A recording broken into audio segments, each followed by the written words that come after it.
One of the things I challenged myself to do in June was more design work. I actually have a whole graphic design degree. And so one of the ways that I am trying to do more design is via these quote graphics that I've been making for my social media.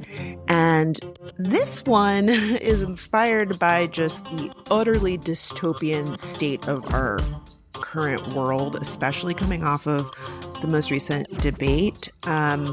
Octavia Butler wrote these incredible books, Parable of the Sower and Parable of the Talents, and I read them 2 years ago, in the middle of the pandemic, and she wrote the first one in 1993, and it starts July 20th, 2024, and the world has been ravaged by climate change. The housing crisis is at a point where almost everyone is homeless, and if you do have a home, chances are you're going to lose it soon. Someone's going to ransack it, break in, burn it down. The leadership of the country is pretty bleak.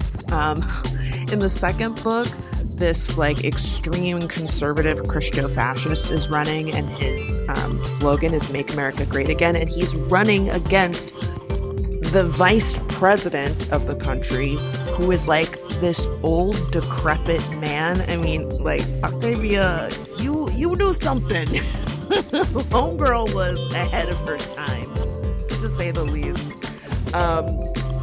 There's no public school system. Almost everyone is illiterate. There's no public services at all.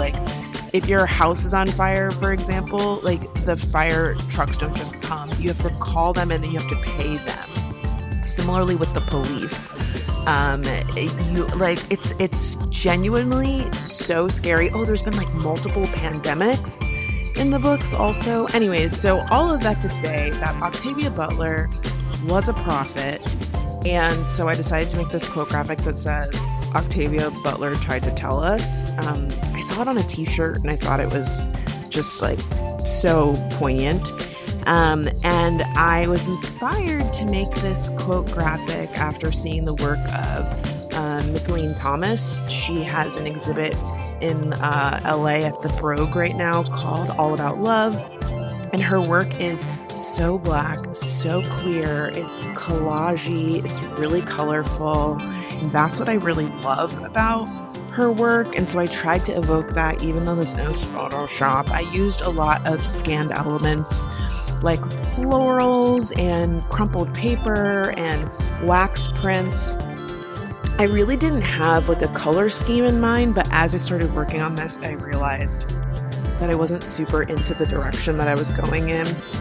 I had way too much red and I wanted to do more blues and pinks, and I love florals. I have a bunch of floral tattoos, and I want to be the kind of person that has a sleeve of flowers. I'm just not that person. So my compromise has been putting lots of florals in my work. My tattoos are peonies, and I don't know what peonies stand for, but I think they're good fortune.